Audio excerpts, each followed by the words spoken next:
Assalamualaikum warahmatullahi wabarakatuh. Bertemu lagi dengan saya Firman Panipahan. MUI selalu membuat kacau ya dunia politik kita.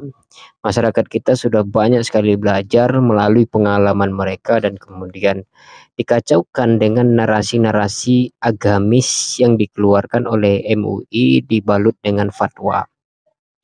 Baru-baru ini MUI menyatakan bahwa jangan memilih pemimpin yang berafiliasi atau berhubungan dengan politik dinasti.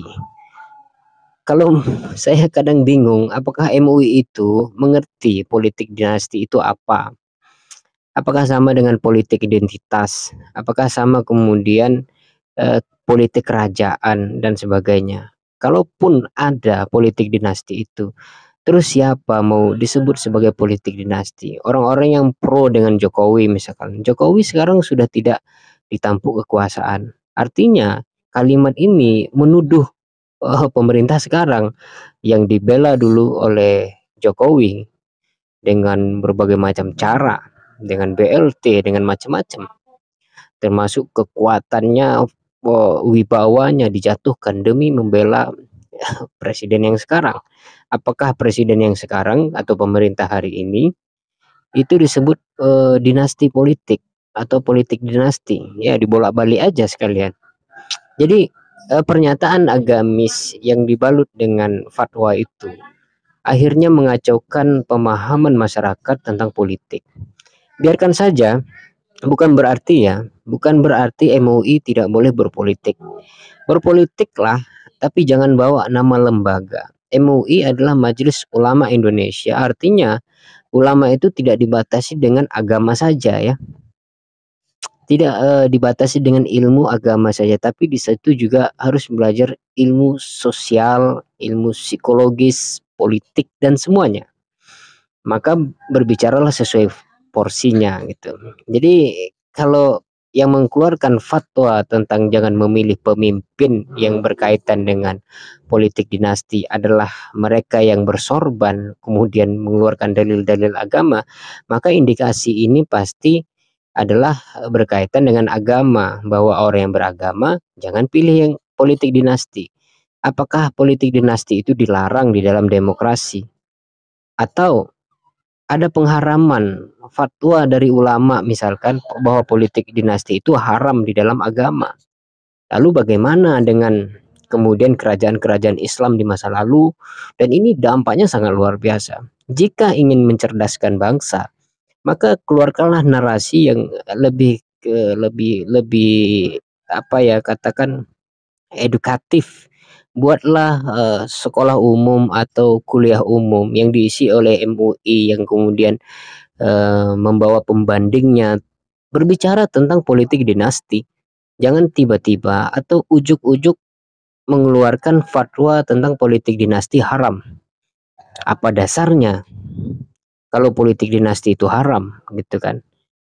Kalau kita lihat dinasti politik di masa lalu, Islam contohnya, Islam gitu. Atau bahkan di Inggris hari ini kan masih kerajaan. Itu dinasti apalagi gitu kan.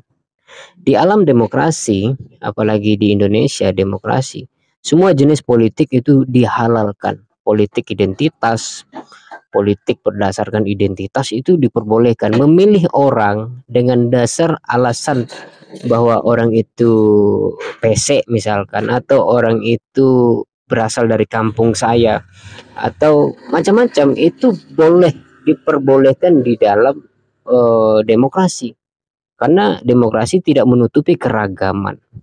Jadi kita tidak tahu warna atau tujuan dari ungkapan dari MUI ini yang mengatakan melarang masyarakat untuk memilih pemimpin yang berkaitan dengan politik dinasti.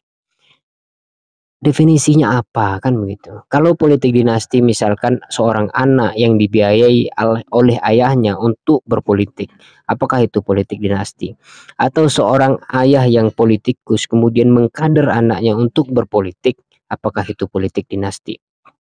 Atau seorang anak yang dibela oleh pamannya di dalam karir politik, apakah itu politik dinasti? Toh nyata-nyatanya yang tidak dinasti pun di masa lalu, yang hari ini saya tidak membenarkan, tapi kita klaim terlebih dahulu bahwa yang dimaksud politik dinasti itu adalah Jokowi. Oke, sekarang Jokowi ketika dia menjadi presiden, siapa yang membelanya? Apakah dari keluarga? Tidak ada. Dari partai. Tapi kemudian kenapa di masa itu tidak disebut politik dinasti? Hari ini anaknya yang menjadi wakil presiden. Apakah itu dibantu oleh ayahnya? Tidak. Ayahnya hanya memiliki satu suara, one man, one vote.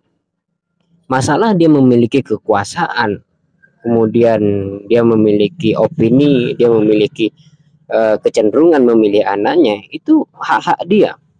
Seperti dulu terjadi di eranya Jokowi di awal-awal.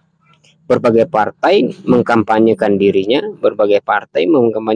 memodali dirinya, kemudian ya semua cara dilakukan.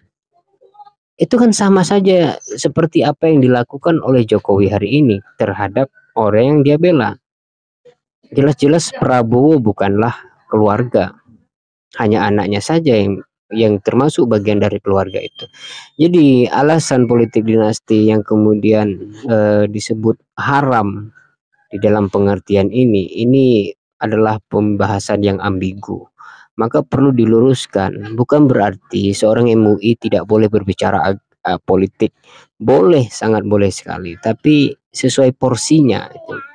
Dan kemudian, nah ini dia masuk di dalam kamera sini. Bagaimana pendapat Anda tentang politik dinasti? Musa, politik dinasti itu haram nggak? Enggak. Oke, saya lagi syuting ini. Jadi itu saja yang dapat saya sampaikan, bahwa narasi politik dinasti itu membingungkan masyarakat dalam arti yang lebih luas, bahwa masyarakat kita sudah belajar banyak tentang pengalaman politiknya dari hari ke hari. Kualitas politik kita semakin membaik ya, bahwa orang sudah mulai mengerti apa itu yang disebut politik identitas, politik mengatasnamakan agama dan sebagainya itu.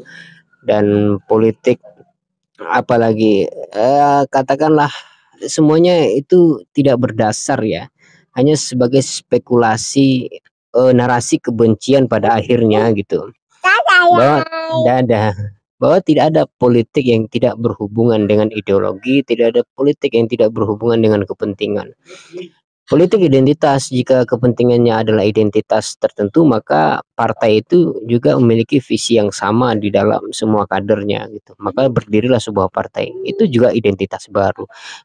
Maka ambigu sekali kalau dikatakan ada politik dinasti yang disebut di dalam kekeluargaan. Toh di dalam partai juga dibangun kekeluargaan itu. Itu saja yang dapat saya sampaikan. Wassalamualaikum warahmatullahi wabarakatuh.